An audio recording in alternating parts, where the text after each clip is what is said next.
dear beloved, Boss Mike,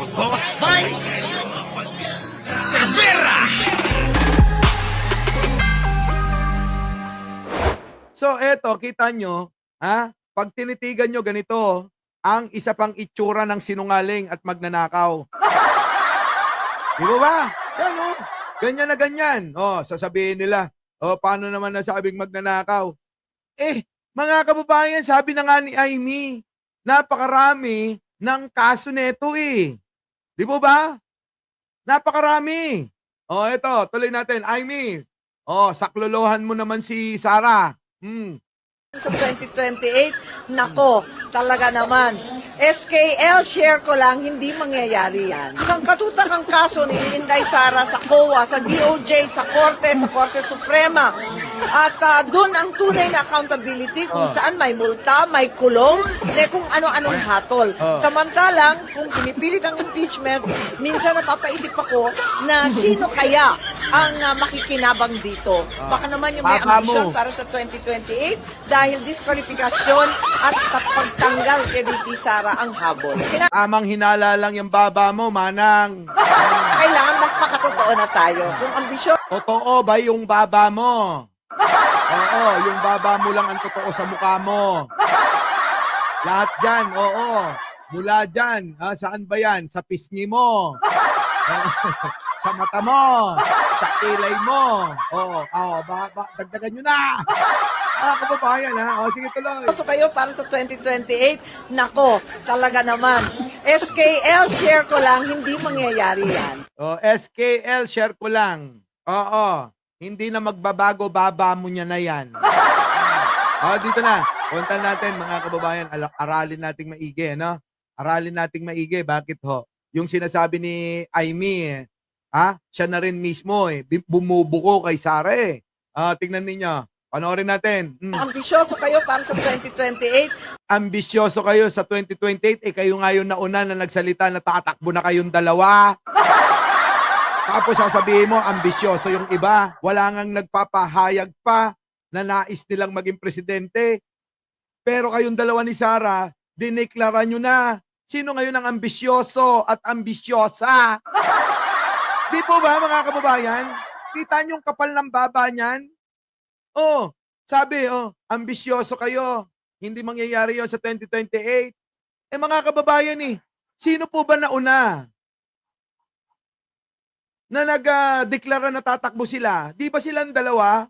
Si Bu at saka si Ba? Sino yung Bu? Si Bubu. Sino yung Ba? Di yan, si Baba. Yun po yun, mga kababayan Pag-isipin nyo maigi, yung sinasabi. Loko Yung bang ibibintang sa iba yung mga gusto nila. Tuloy. Nako, talaga naman. SKL, share ko lang, hindi mangyayari yan. Tignan natin kung hindi mangyayari. Di po ba, mga kababayan? Tuloy. Katutak ang kaso ni Inday Sara. Ayan, siyang katutak ang kaso. Ayan mga kababayan, sa kanya galing yan Siyang katutak ang kaso ni Buday. Saan-saan? Saan-saan kinasuhan? Para sa COA, sa DOJ, sa Korte Sa COA, sa DOJ, sa Korte, at saan pa? Suprema. Korte Suprema. Kita nyo? Eto mga kababayan siya na nagpatotoo. Etong si Sara maraming kaso. Dapat pa ba na manatili sa pwesto ang isang tao na maninilbi na walang silbi? Kung ikaw naman ay napakaraming kaso. Mga kababayan, tignan nyo, isipin nyo maigi. Sa kanya galing, maraming kaso si Buday. Yan ba'y dapat pang pagtiwalaan?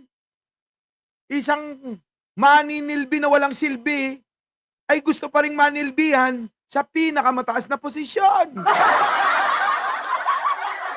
Kaya mga kababayan, alam nyo, minsan, etong si Baba, pasimple.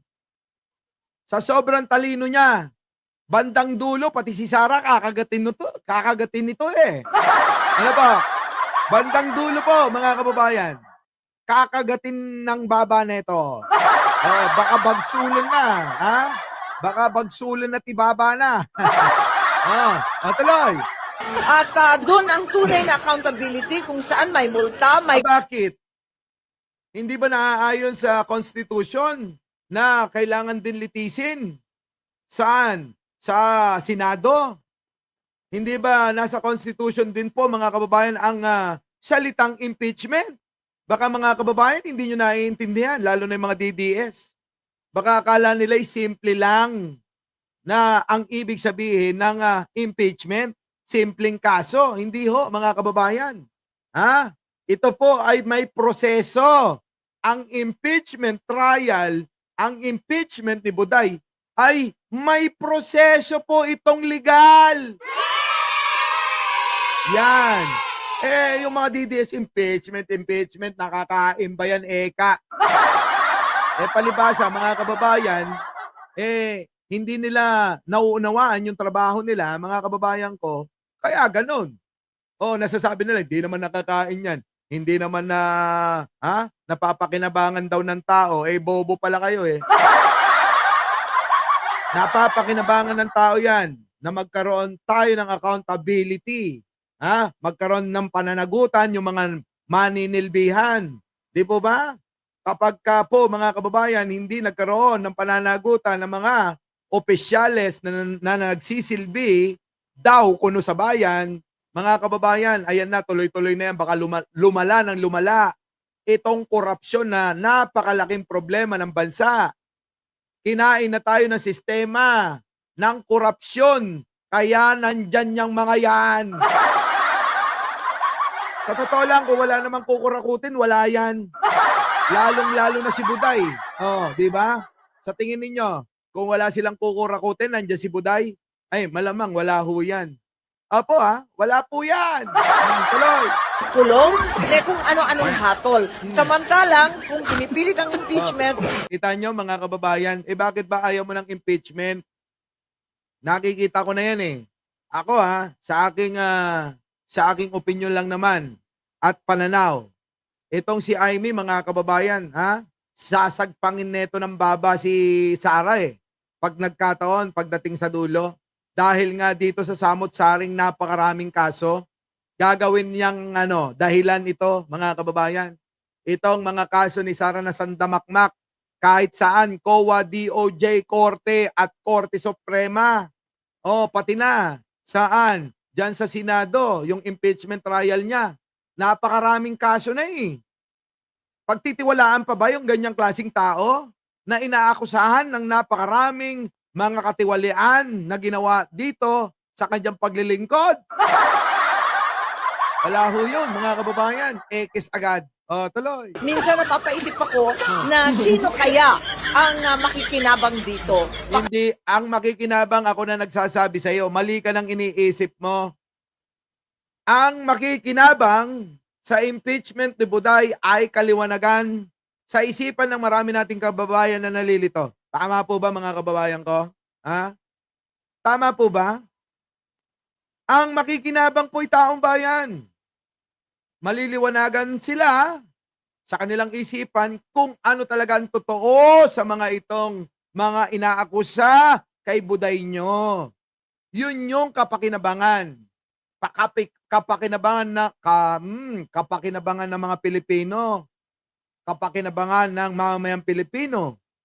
Ang nakasalalay dito, hindi yung naiisip mo na yung mga kalaban nyo na naman sa politika ang pagbibintangan na makikinabang. Hayaan nyo ang taong bayan na maghalal kung sinong karapat-dapat. Di po ba? May isip naman ng mga yan eh. At kung sino ang mahalal bilang Pangulo sa susunod na eleksyon sa 2028, so be it. Di ba, mga kababayan ko? Yun lang yun eh. Ano naman pinagngangal-ngal mo? Natatakot ka ba? Na na ikaw matalo. Dahil kailangan mo yung boto na dapat boto ni Sara Duterte nyo.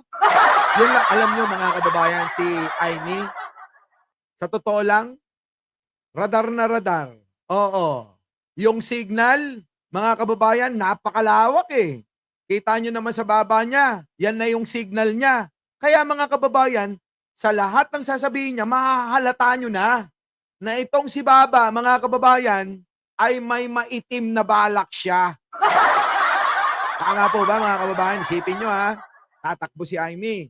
Oh, tatakbo si Amy. Katandem ni Buday. Si Buday, uto-uto. Bobo yun eh. Siyempre, isasama niya si Amy. Tandem sila. Yung boto ni Sara, magiging boto niya. Di po ba? Yung boto mo, Amy, ewan ko lang kung magiging boto ni Sara. So, ibig sabihin, mas malaki na naman ang boto mo. O, di ba? Lalaki na naman yung baba mo. Sasabihin mo na naman sa mga tao, tatawagin mo na naman yung mga vlogger, nakakampi sa'yo, o ipakalat nyo, mas malaki yung boto ko kaysa kay Buday. Total naman si Buday, maraming kaso na dapat harapin. O, tawagan ko. O, Mr. Prosecutor, Mr. COA, Miss Korte Suprema, gusto mo bang maging DOJ Secretary? Gusto mo bang maging gabinete? Sampa nyo na ng kaso o i-convict nyo si Buday para ako maging presidente. Hindi malayong mangyari yan, mga kababayan eh. Sigurado yan. Bakit? Vice Presidente. Yung presidente, i-impeach nila si Sara kung mananalo. Di ba? Kung mananalo. So, sino magiging presidente?